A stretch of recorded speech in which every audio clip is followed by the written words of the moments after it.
મંગલમ ભગવાન વિષ્ણુ મંગલમ ગરુડાધ્વજ મંગલમ પુંડરીકાક્ષ મંગલાય તનોહરિ। આપ સૌને મારા સાદર પ્રણામ। આપ સૌનું આપણી આ ચેનલમાં હાર્દિક સ્વાગત છે।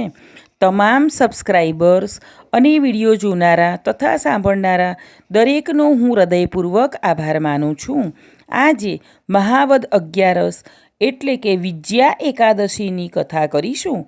આગળના વિડીયોમાં મેં વિજયા એકાદશી એના પારણા, મુહૂર્ત, પૂજાવિધિ, દાન, ફળ અને મહત્ત્વ જણાવેલ છે। આ વિડીયોમાં આપણે કથા કરીશું વિજયા એકાદશીની કથા। શ્રી ગણેશાય નમઃ। ફરી એકવાર ધર્મરાજ યુધિષ્ઠિરે ભગવાન શ્રી કૃષ્ણને પ્રશ્ન પૂછ્યો, હે જદુપતિનાથ, મહા મહિનાની વદ પક્ષમાં આવતી વિજયા એકાદશીની કથા મને સંભળાવો કે જેથી કરીને મારા જિજ્ઞાસુ મનને સંતોષ થાય।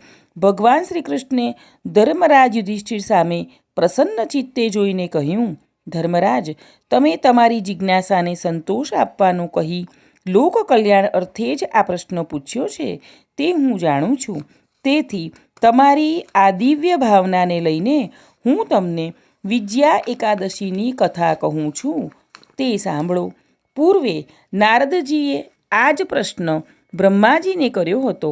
એ બ્રહ્માજીએ જે વિજયા એકાદશીની કથા નારદજીને સંભળાવી હતી તે આ પ્રમાણે છે।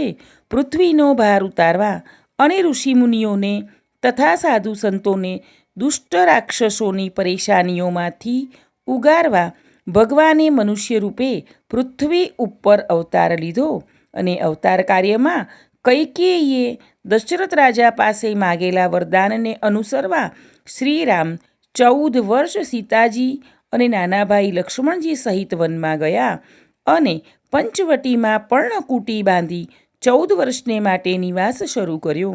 એવામાં સુપર્ણખા નામની લંકાપતિ રાજા રાવણની બહેન મહારાક્ષસીએ સીતાજીને જોયા, રામને જોયા અને લક્ષ્મણને પણ જોયા અને તે મોહ પામી અને રામજી પાસે પોતાની સાથે લગ્ન કરવાની માંગણી કરી।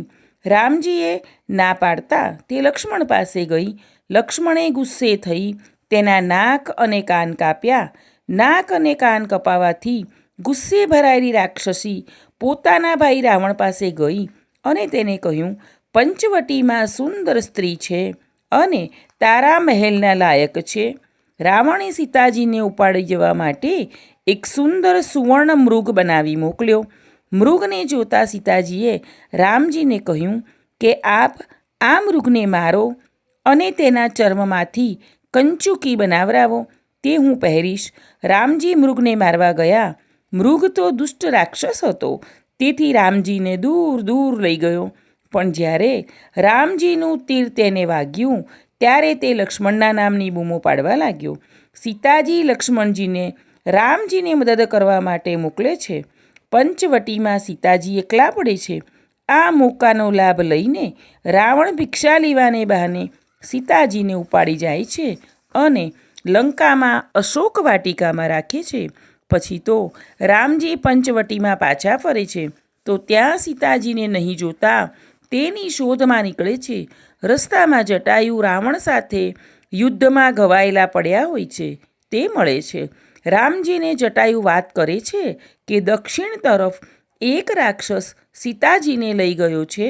આમ કહી જટાયુ મરણ પામ્યો। પછી તો રામજી આગળ જતા હનુમાનજી તેમને મળે છે।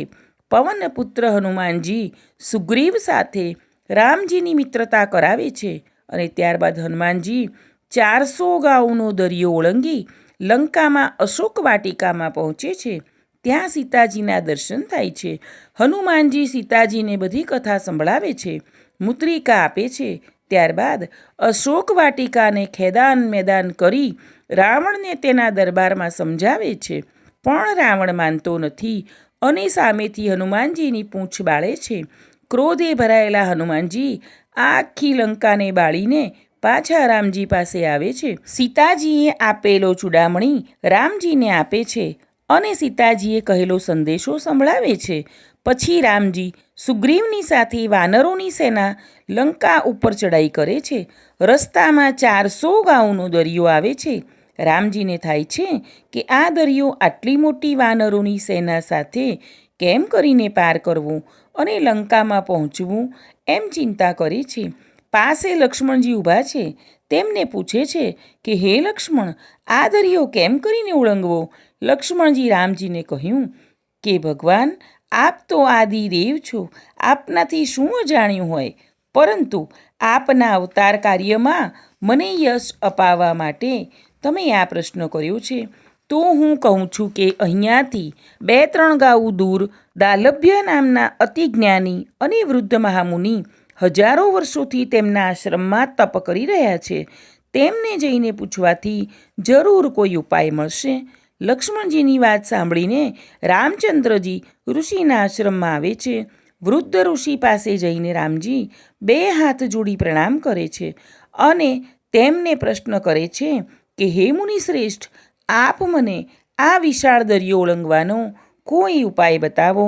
ઋષિએ રામચંદ્રજીને કહ્યું, ભગવાન, આપ તો દેવાધિદેવ છો, આપનાથી કંઈ પણ જાણ નથી. તેમ છતાં આપ આપનું અવતાર કાર્ય પૂર્ણ કરવાને માટે, લોક કલ્યાણને માટે આ પ્રશ્ન પૂછીને મને કૃતાર્થ કરો છો તે હું જાણું છું.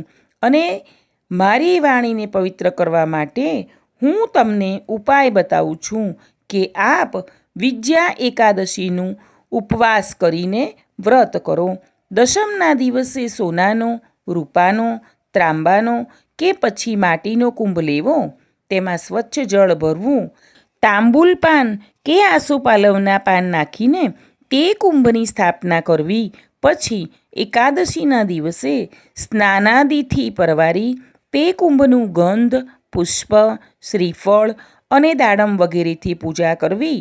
ત્યાર પછી 7 જાતના ધાન્ય, અનાજ મૂકો, તેના પર કુંભ મૂકવો અને નૈવેદ્ય ધરાવવું. રાત્રે જાગરણ કરવું અને આખી રાત્રિ પ્રભુનું નામ કીર્તન કરવું. સવારે તે કુંભને નદી, સરોવર કે સમુદ્રમાં વિસર્જન કરી દેવું અથવા તો બ્રાહ્મણ પાસે પૂજા કરાવી તે કુંભ બ્રાહ્મણને દાન દક્ષિણા સાથે અર્પણ કરવો. આમ વિધિ સહિત આ વિજયા એકાદશીનું વ્રત અને ઉપવાસ બતાવ્યા પ્રમાણે આપ કરો તો આપને અવશ્ય વિજય પ્રાપ્ત થશે. પછી તો ઋષિના કહેવા પ્રમાણે રામચંદ્રજીએ વિજયા એકાદશીનું વિધિપૂર્વક વ્રત ઉપવાસ કર્યો અને તેમનો રાવણ સાથે યુદ્ધમાં વિજય થયો. માટે હે ધર્મરાજા, આ વિજયા એકાદશીનું પરમ કલ્યાણકારી વ્રત ઉપવાસ કરનાર આ લોકમાં સુખી થઈને છેવટે પરમ એવા લોકને એટલે કે વૈકુંઠને પામે છે. વિજયા એકાદશીની કથા અહીં પૂર્ણ થાય છે. હે પ્રભુ, જે આ વ્રત કરે અને આપની કથા સાંભળે તેને દરેક સ્થળે વિજય પ્રાપ્ત કરાવજો. બોલો શ્રી લક્ષ્મીનારાયણ દેવની જય. જગદગુરુ શ્રી કૃષ્ણ ભગવાનની જય. શ્રી રામચંદ્ર ભગવાનની જય. આશા રાખું છું કે આ વિડીયો તમને સૌને મદદરૂપ થશે. આગળના વિડીયો જોવા માટે ચેનલને લાઇક, શેર અને સબસ્ક્રાઈબ કરજો. આપણે સૌ હંમેશા ખુશ અને નિરોગી રહીએ તેવી પ્રભુના ચરણોમાં પ્રાર્થના.